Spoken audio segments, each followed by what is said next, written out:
promised you to tell you what the response was from General Hospital. So let's take a look. As I went back the next day to get a shot of the front of the hospital to use as an opening in the piece.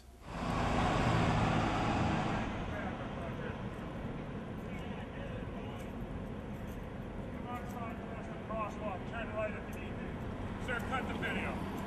You know better. I was here last week when you're doing it. Cut the video or I'm going to get the police, okay? Get the police if you want. I'm out of here.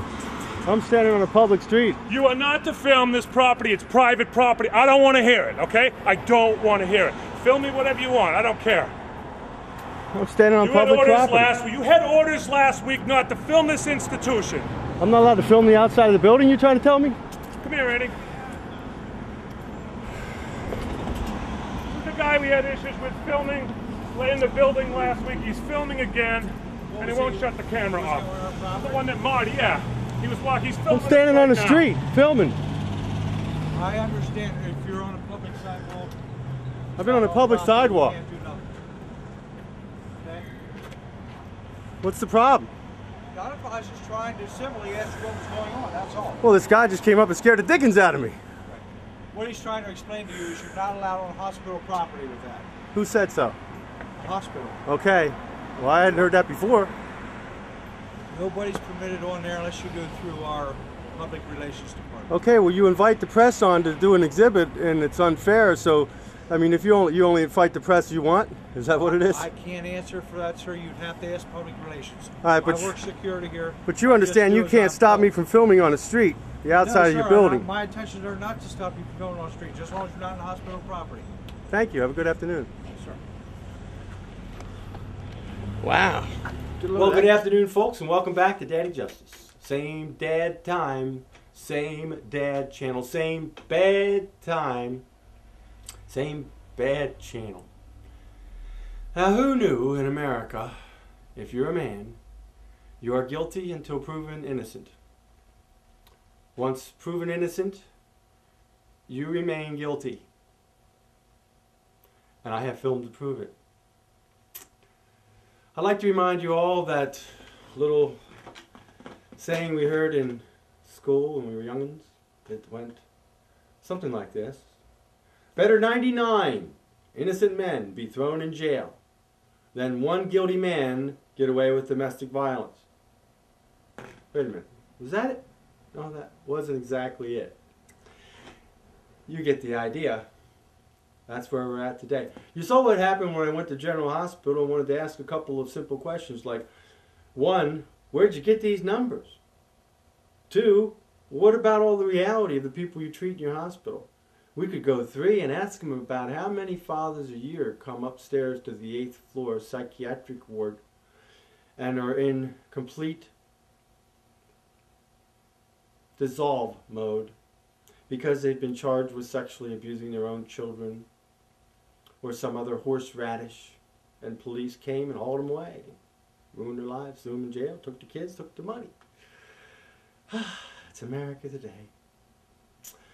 Well, let's see what happens next. Naturally, I picked up the flyer, and it said that the other parties involved were the Victim and Witness Association. So let's just take a hike over across the street a ways to the Victims and Witnesses Associations.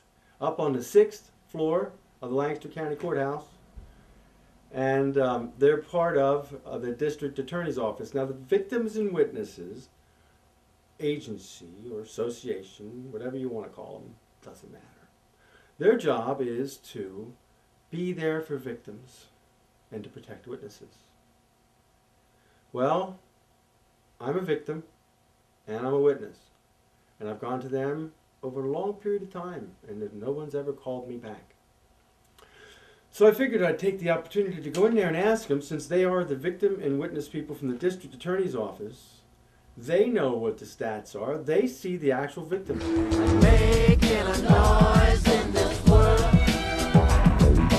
Making a noise in this world. You can bet your ass I won't go quietly. Making a noise in this world. I don't want your promise. So then, just for the sake of argument, let's go down to the District Attorney's Office on the 5th floor. and see if we can get them to tell us why they are supporting this exhibit. Why Craig Stedman, the district attorney of Lancaster County, stood up and spoke at the dedication of this fraudulent exhibit, falsely accusing men of being the sole perpetrators of violence on the planet. Well, follow along, we'll see what the DA has to say. Let's go on into the DA's office and see if Craig Stedman is willing to talk to us about this Domestic Violence Month. See who's willing to stand up here and chat. Of course, they showed up. Could you see if Craig Stedman or whom would be available to speak about Domestic Violence Month and the exhibit at the General Hospital that you guys supported? Yes, Domestic Violence Month and the exhibits at the Lancaster General Hospital that Craig Stedman spoke at. Yes. Thank you. Let's see who's willing to chat on this subject here. I think it'll be a short list. I'm surprised there's no one here to comment on that. They got plenty of people to comment, but not for me. And they don't have any idea where Craig or anyone else will be appearing for Domestic Violence Month. I'm sure. That's what they told me. Your first two jaunts into the world of the false accusation factors. Welcome to my world, as the song went. And in signing off, I would like to say, dee-ba-dee-ba-dee-ba-dee, that's all, folks, but it is not. There's too much more. Trust me. Tune in next time. Same dad time. Same dad channel. Same bad time. Same bad channel. Daddy Justice. Signing off.